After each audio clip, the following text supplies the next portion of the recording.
বন্ধুরা, আজকের ভিডিওতে আমি এমন একটা ফার্টিলাইজার প্রয়োগ করা দেখাবো যে ফার্টিলাইজার প্রয়োগ করে মৃতপ্রায় গাছও কিন্তু সবুজ ও সতেজ হয়ে উঠবে। কোনো গাছের যদি ডাল প্রায় অর্ধেক শুকিয়ে যায়, তাহলে এই ফার্টিলাইজার আপনারা প্রয়োগ করে দেখুন। মাত্র 7 দিনের মধ্যেই আপনারা কিন্তু রেজাল্ট দেখতে পাবেন। গাছের মধ্যে আবার নতুন সবুজ পাতা আসবে এবং গাছে ফুটবে অগণিত ফুল। বাগানের যে কোনো গাছেই কিন্তু এই ফার্টিলাইজার প্রয়োগ করা যাবে। এই বর্ষায় অনেক সময় বাগানের বিভিন্ন গাছে ফাঙ্গাসের প্রবলেম হয়, যে কারণে গাছের ডালে ডাইব্যাক আসে। বিশেষ করে আমাদের বাগানের গোলাপ এবং জবা গাছে এই সমস্যা কিন্তু খুব বেশি দেখা যায়। গাছের মধ্যে কোনো রকম কোনো গ্রোথ থাকে না এবং গাছের ডালে হঠাৎ করে ডাইব্যাক চলে আসে। যদি আপনাদের বাগানে এই সমস্যা থেকে থাকে, তাহলে আজকের ভিডিওটা কিন্তু সম্পূর্ণ আপনাদের জন্য। তাই ভিডিওটা একটুও স্কিপ করে দেখবেন না বন্ধুরা, কারণ আজকের ভিডিওতে ফার্টিলাইজারের সঙ্গে সঙ্গে দারুণ একটা ঘরোয়া কীটনাশকও দেখাবো। তাই স্কিপ করে দেখলে অনেক তথ্যই মিস করে ফেলবেন। নমস্কার, আমি সুমিত। আমার চ্যানেলে আপনাদের সবাইকে জানাই অনেক অনেক স্বাগত। বর্ষায় টবের মিডিয়াতে জল জমার কারণে এই সমস্যাগুলো খুব বেশি দেখা যায়। তো চলুন, আমি আমার বাগানের শুকিয়ে যাওয়া গাছে কি কি পরিচর্যা করেছিলাম সেগুলোই আপনাদের স্টেপ বাই স্টেপ বলতে থাকি। প্রথমেই আমি যে কাজটা করেছিলাম সেটা হলো গাছের যে সমস্ত শুকিয়ে যাওয়া ব্রাঞ্চ, শুকনো ফুল কিংবা শুকনো পাতা ছিল, সেগুলোকে কাটারের সাহায্যে কেটে বাদ দিয়েছিলাম। এর জন্য প্রথমে কাটার বা কাঁচি ভালো করে স্যানিটাইজ করে নিতে হবে, যেন কাটারের মধ্যে কোনো রকম কাদা বা ময়লা লেগে না থাকে। এই পরিষ্কার কাটারের সাহায্যে শুকিয়ে যাওয়া ডালপালাগুলো কেটে বাদ দিতে হবে, যাতে সেখান থেকে অন্য কোনো ভালো ডালে ডাইব্যাক ছড়িয়ে না পড়ে। আমার গাছটা দেখলে আপনারা বুঝতে পারবেন যে এতে প্রচুর ডালপালা শুকিয়ে গিয়েছিল।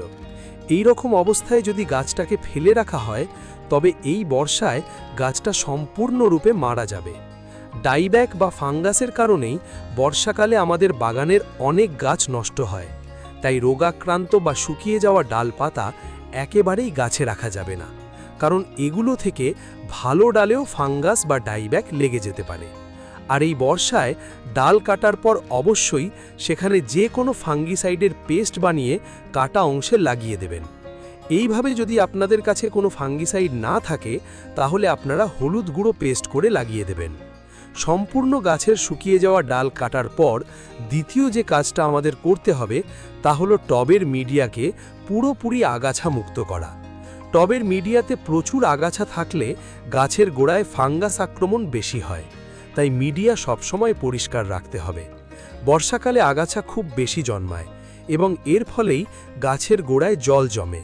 তাই আগাছা পরিষ্কার রেখে খেয়াল রাখতে হবে যেন রোদ উঠলেই টবের মিডিয়াতে রোদ লাগে। রোদ না লাগলে ফাঙ্গাসের আক্রমণ আরও বেড়ে যাবে।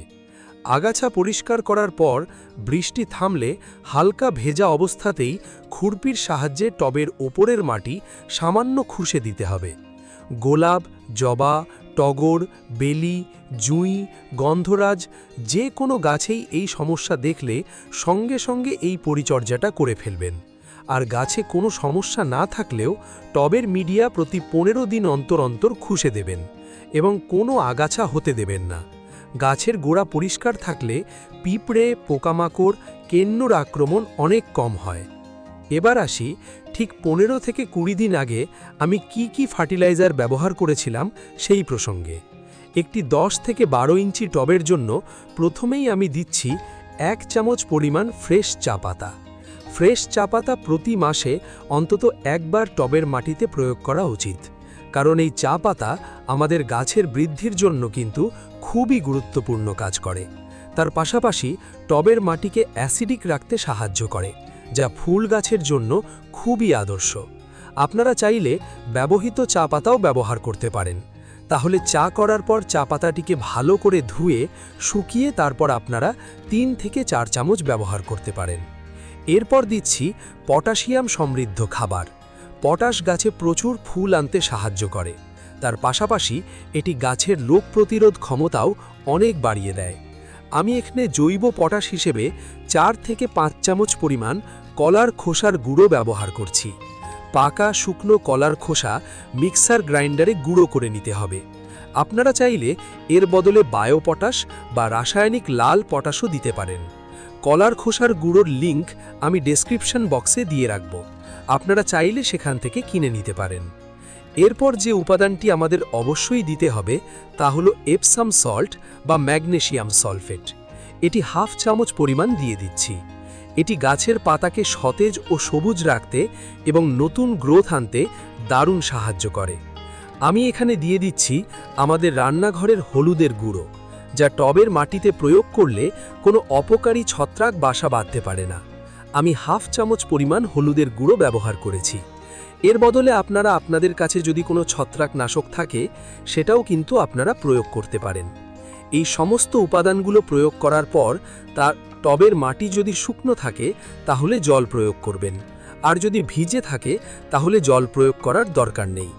এই খাবার প্রয়োগের 2-3 দিন পর গাছে আপনারা প্রয়োগ করতে পারেন হিউমিক অ্যাসিড।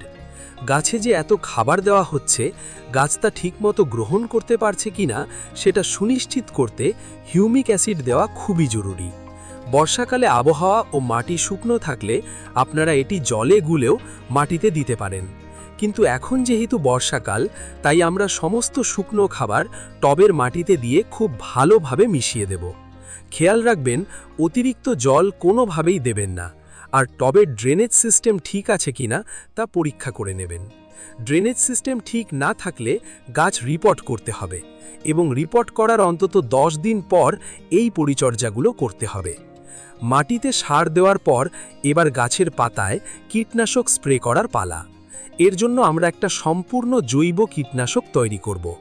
500 ml জলে আমি 2 ml ওয়াটার সলিউবল নিম অয়েল মিশিয়ে নিচ্ছি। নিম অয়েল ওয়াটার সলিউবল না হলে তার সাথে 1 চামচ শ্যাম্পু বা হ্যান্ড ওয়াশ মিশিয়ে নিতে পারেন। আর নিম তেল না থাকলে নিম পাতা জলে ফুটিয়ে তা ঠান্ডা করেও ব্যবহার করা যায়। এই নিম তেলের মিশ্রণের সাথে মেশাবো 1 চা চামচের 4 ভাগের 1 ভাগেরও কম, অর্থাৎ সামান্য একটু বেকিং সোডা বা খাবার সোডা, যা আমাদের রান্নাঘরেই থাকে। অতিরিক্ত বেকিং সোডা গাছে দেওয়া যায় না, তাই পরিমাণের দিকে খেয়াল রাখবেন। এই কীটনাশকটির সাথে আপনারা চাইলে হাফ চামচ হলুদ গুঁড়ো বা যে কোনো ভালো মানের ফাঙ্গিসাইড মিশিয়ে নিতে পারেন। গাছ যদি খুব বেশি ফাঙ্গাসে আক্রান্ত হয় তবে 10 দিন অন্তর ফাঙ্গিসাইড স্প্রে করা খুব জরুরি। এই তৈরি করা মিশ্রণটি বৃষ্টি না থাকা সময় গাছের পাতার ওপরে এবং তলায় খুব ভালোভাবে স্প্রে করে দিতে হবে। স্প্রে করার 1-2 ঘন্টার মধ্যে বৃষ্টি হয়ে গেলে পরদিন আবারও একই নিয়মে স্প্রে করতে হবে। সপ্তাহে অন্তত 2 বার এটি স্প্রে করলে পাতা কোঁকড়ানো, মাকড়সায় খাওয়া বা পোকার আক্রমণের মতো সমস্যাগুলো অনেকটাই কমে যাবে। এই কীটনাশকটি আপনারা বাগানের সব ধরনের গাছে স্প্রে করতে পারবেন। গোলাপ, জবা, বেলি, জুঁই, চন্দ্রমল্লিকা কিংবা এই বর্ষায় বসানো যে কোনো মরশুমি গাছেও এই পরিচর্যা করতে পারেন। সঠিক সময়ে সঠিক পরিচর্যা করতে পারলে যে কোনো অসুস্থ গাছই আবার সুস্থ হয়ে ওঠে এবং আগের মতোই সুন্দর ফুল দেয়। বর্ষাকালে গাছে ফাঙ্গাস, ডাইব্যাক ও পোকার আক্রমণ একটা সাধারণ সমস্যা, তাই টবের ড্রেনেজ সিস্টেম ঠিক রাখুন আর এইভাবে পরিচর্যা করুন। দেখবেন আপনাদের গাছ এই বর্ষায় একদম সুস্থ সবল থাকবে। বন্ধুরা, এই ছিল আজকের বাগানের গাছে পরিচর্যার ভিডিওটি আপনাদের কেমন লাগলো তা অবশ্যই কমেন্ট করে জানাবেন। কোনো প্রশ্ন থাকলে কমেন্ট বক্সে লিখতে পারেন, আমি উত্তর দেওয়ার চেষ্টা করব। ভিডিওটি ভালো লাগলে প্লিজ একটা লাইক ও শেয়ার করে দেবেন। বাগান করার জন্য প্রয়োজনীয় বিভিন্ন ধরনের সার, ওষুধ, টব এবং অন্যান্য গার্ডেনিং সামগ্রীর অনলাইন লিংক আমি এই ভিডিওর ডেসক্রিপশন বক্সে দিয়ে রেখেছি। আপনাদের যেটা প্রয়োজন চাইলে সেখান থেকে দেখে কিনে নিতে পারেন। আর চ্যানেলে নতুন হয়ে থাকলে চ্যানেলটি সাবস্ক্রাইব করে পাশে থাকা বেল আইকনটি প্রেস করে রাখুন, কারণ প্রতিদিন আমি বাগান সংক্রান্ত এরকম নতুন নতুন ভিডিও আপলোড করে থাকি, যাতে আপলোড করার সাথে সাথেই আপনাদের কাছে নোটিফিকেশন পৌঁছে যায়। আপনাদের প্রতিটি লাইক ও সাবস্ক্রাইব আমাকে পরবর্তী ভিডিও বানানোর অনেক অনুপ্রেরণা যোগায়। আজকের ভিডিওটি সম্পূর্ণ মনোযোগ দিয়ে দেখার জন্য আপনাদের সবাইকে জানাই অশেষ ধন্যবাদ।